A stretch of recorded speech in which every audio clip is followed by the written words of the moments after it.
Սիրելի ընկերներ, երբ շենքի մոտեցանք եւ Արյանան, փոքրիկ Արյանան մեզ դիմավորեց, Արյանա ջան, քանի տարեկան ես։ Քանի? 8։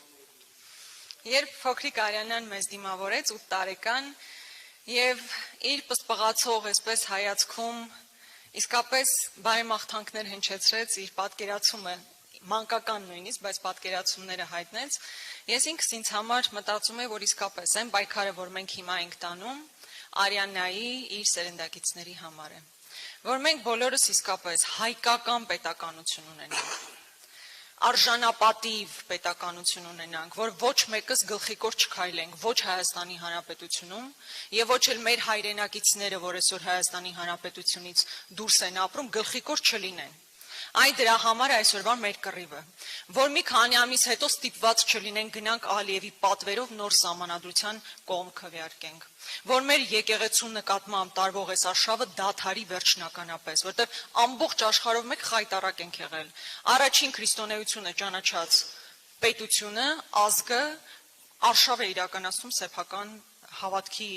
եկեղեցու նկատմամբ, սա ուղղակի խայտառակություն է, այ դրա համար է մեր պայքարը սեփական ինքնության համար է, պատմության համար է, այսօր հասել ենք նրան, որ Արցախյան հերոսամարտը, որ մեր պատմության ամենավառ էջերից մեկն է, մեր հպարտության էջերից մեկն է,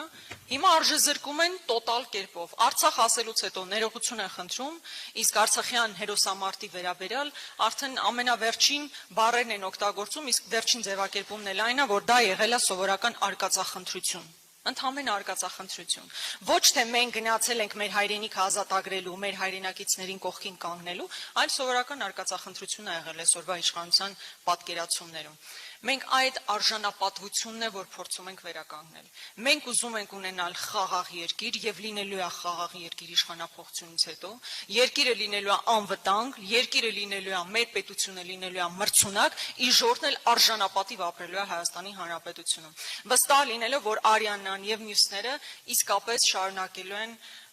այս պետականության շարունակականությունն ապահովելու։ Չէ՞ Արյանա։ Բայց ինքնության, անվտանգության, խաղաղության հետ մեկտեղ բնականաբար մենք նաև ծրագրային դրույթներ ունենք եւ ես ուզում եմ մեծ սիրով ներկայացնել հատկապես կրթությանը վերաբերող մի քանի կետեր, որոնցից մեկը հավանաբար արդեն լսել եք, բայց կարծում եմ կարևոր արձանագրում է անվճար կրթության ապահովումն է։ Գիտեք, գրեթե համայնք չկա, որտեղ որ մենք գնանք եւ մարդիկ չմոտենան ու ասեն, որ իրենց երեխաների կրթության գումարի հարց ունեն։ Եվ կարծում եմ, որ չպետք է լինի Հայաստանի Հանրապետությունում երիտասարդ, ով ցանկանում է բարձրագույն կրթություն ստանալ պետական բուհերում եւ այդ հնարավորությունը չունենա։ Ես ինձ մոտ ունեմ տվյալներ, թե օրինակ այս տարիների ընթացքում ինչքան է աճել կրթության գումարը։ Օրինակ պետական համալսարանի տնտեսագիտության ֆակուլտետում 16 թվականին 650,000 դրամ էր ուսման վճարը, 21-ին դարձել է 720, իսկ 25-26 թվականներին արդեն 900,000 դրամ է։ Այսինքն էականորեն աճել է այդ գումարը, կրթության որակը չի փոխվել էականորեն, բայց վարձը այնքան է ավելացել, որ մեր երիտասարդները ցավոք չեն կարողանում ուղղակի հնարավորությունից օգտվել։ Հետևաբար անվճար կրթություն պետք է ապահովել բոլոր երիտասարդների համար, ովքեր ուզում են պետական համալսարաններում, պետական ֆինանսավորման համալսարաններում կրթություն ստանան։ Երկրորդ դրույթը, որի մասին ես կուզենայի խոսել, վերաբերում է ուսուցիչներին։ Ուսուցիչը իսկապես կրթության առանցքն է։ Եթե ուսուցիչը ուսուցչի նկատմամբ չկա պետական քաղաքականություն, հետևաբար կրթական համակարգն էլ արդյունավետ չի կարող գործել։ Մենք առաջարկում ենք, որպեսզի ուսուցչի բազային աշխատավարձը նախ բարձրանա եւ երկրորդ կետով այն ուսուցիչները, ովքեր արդեն 15 տարի է մտնում են դասարան, երեխաների հետ աշխատում են, կրթություն են ապահովում, իրենք պետք է համարվեն ավտոմատ ատեստավորված եւ համապատասխանաբար նրանց վարձավճարը պետք է ավելացվի։ Իսկ ատեստավորումը բացառապես մեկ նպատակ պետք է ունենա՝ սեփական փորձը ավելացնելու, գիտելիքները թարմացնելու նպատակ եւ ոչ թե աշխատավարձի բարձրացման նպատակ։ Հետևաբար այս երկու առաջարկները ես ուզում եմ ասել, որ մենք անպայմանորեն անելու ենք, որովհետև կարծում ենք, որ մրցունակ պետության հիմքերից մեկը, այո, լավ կրթությունն է, որակյալ կրթությունն է, իսկ որակյալ կրթությունն անհնար է, եթե չունես դու վերաբերմունք ու պետական քաղաքականություն քո ուսուցչի նկատմամբ։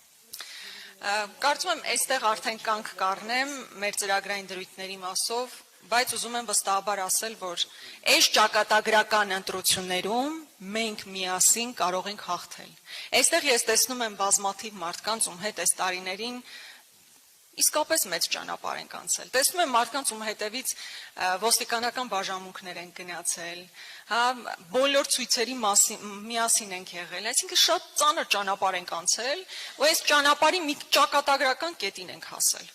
Ու այդ կետը ինչ ենք անելու։ Միասին պատվով, ես գիտեմ, որ հեշտ չի լինելու, չեմ ասում, որ խաղ ու պարա լինելու, բայց պատվով հաղթահարելու ենք, պատվով հաղթանակ ենք տանելու։ Միասին կարող ենք։